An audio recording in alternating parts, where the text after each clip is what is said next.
राक्षस भी अलग अलग प्रकार के आते हैं। कुछ राक्षस ऐसे होते हैं कि जिनको दीवार आर पार कर सकते हैं जो लोग, या पारदर्शी हो सकते हैं, गायब हो सकते हैं और अपना रूप बदल सकते हैं। ऐसे अलग अलग टाइप के राक्षस होते हैं। और कुछ फिज़िकल फॉर्म में होते हैं जिन्हें हम वैम्पायर भी कहते हैं।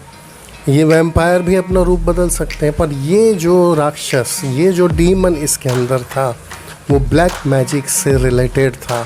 जो उसने नींबू पानी पिया था, जो चौराहे से उसने उठाकर अपने दोस्तों के सामने अपने वही घमंड के कारण उसने पिया, उसी का असर इसके ऊपर दिख रहा था। अब हालत बद से बदतर होने लग गए।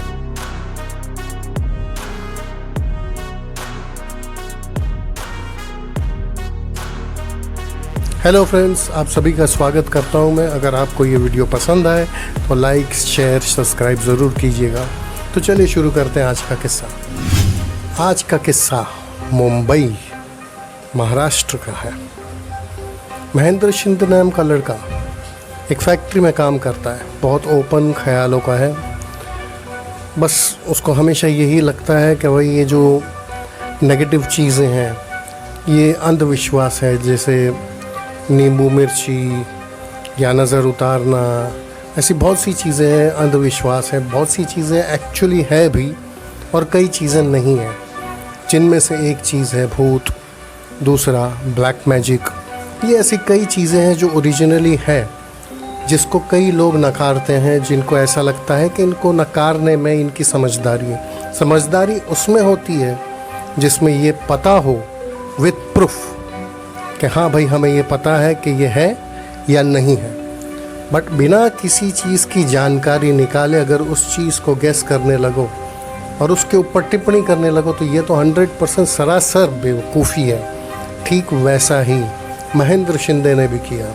महेंद्र शिंदे को हमेशा लगता था कि ऐसा ये सब चीज़ें होती नहीं हैं, और अपने दोस्तों से शर्त लगा करता था ये नहीं है, वो नहीं है, और बहुत सारी डेयरिंग भी की है।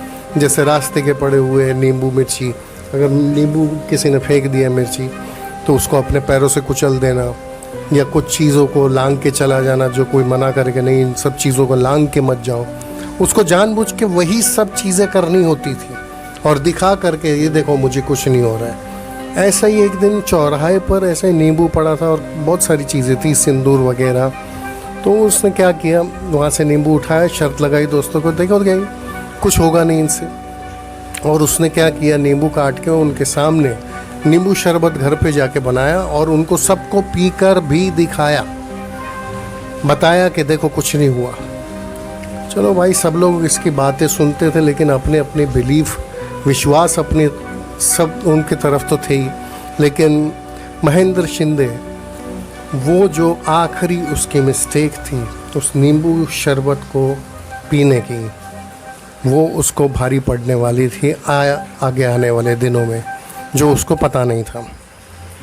अब हुआ यूँ कि एग्जैक्टली उसके दूसरे दिन से जब से उसने नींबू शरबत बना के पिया तो उसको पेट में दर्द होना शुरू हो गया। अब पेट में दर्द हो रहा था, कई डॉक्टरों को दिखाना, इधर उधर कहीं से भी कितनी भी रिपोर्टें निकाली, कुछ भी उसको कुछ सोल्यूशन मिला नहीं। कुछ समझ नहीं आ रहा था कि ये पेट दर्द क्यों हो रहा है इसे। इतने सारे टेस्ट निकालने के बाद भी वो पेट दर्द अगर कंटिन्यूस हो रहा है तो इसके पीछे क्या राज है। मेडिकली तो ये प्रूव नहीं हो पाया, लेकिन धीरे धीरे उसकी मानसिकता ख़राब होने लगी। वो कभी गाली का उपचार नहीं करता था, उपयोग नहीं करता था, लेकिन उसने धीरे धीरे गालियाँ देना शुरू कर दिया। किसी को भी, अपने दोस्तों को, अच्छे रिश्तेदारों को, यहाँ तक कि अपनी माँ बहनों को गालियाँ देने शुरू कर दिया। गुस्सा करने शुरू हो गया। धीरे धीरे उसका जो नेचर है इतना अग्रेसिव, इतना गुस्सैल होते गया, छोटी छोटी बातों पर गुस्सा आने लग गया उसको। फाइनली वो अटेम्प्ट करने लगा खुद को ख़त्म करने के लिए। जैसे कई बार वो छुरी को हाथ में ले लेता था और काटने शुरू कर देता था। उसकी नसें कट जाती थी। कई बार 2-3 बार हॉस्पिटल एडमिट किया उसको इसी चक्करों में।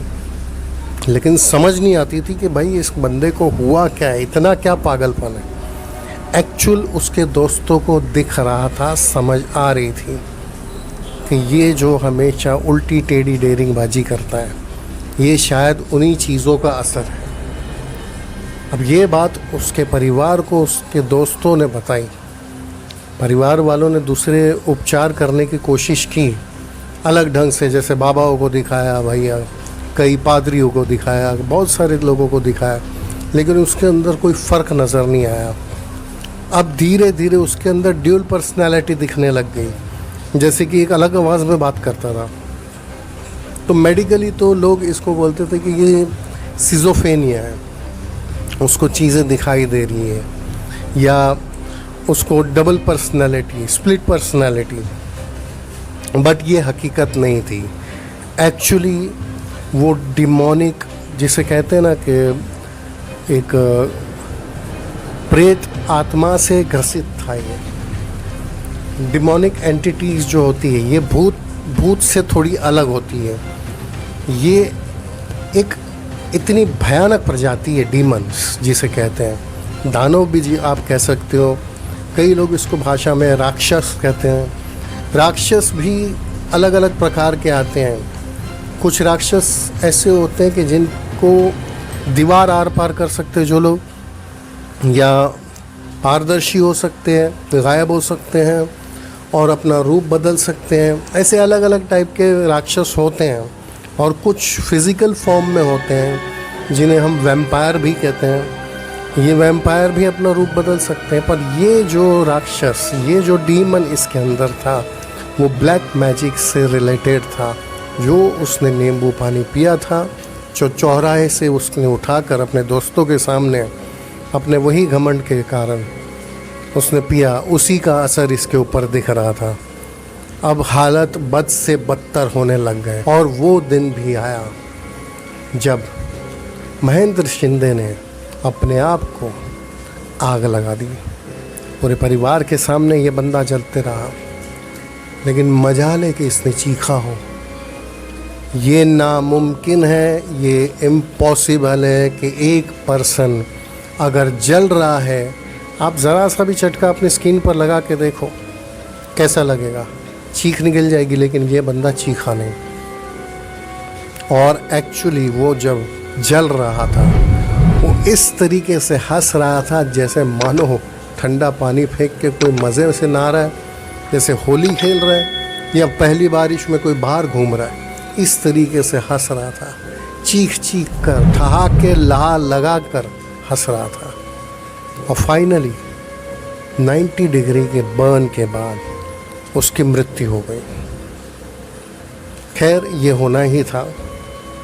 तो दोस्तों, मेरा मानना ये है कि जब किसी चीज़ की जानकारी ना हो तो उसके बारे में टिप्पणी करना या उसके एक्सपेरिमेंट्स करना खुद के ऊपर कंप्लीटली बेवकूफ़ी ही है और कुछ नहीं। तो बस आज के लिए इतना ही।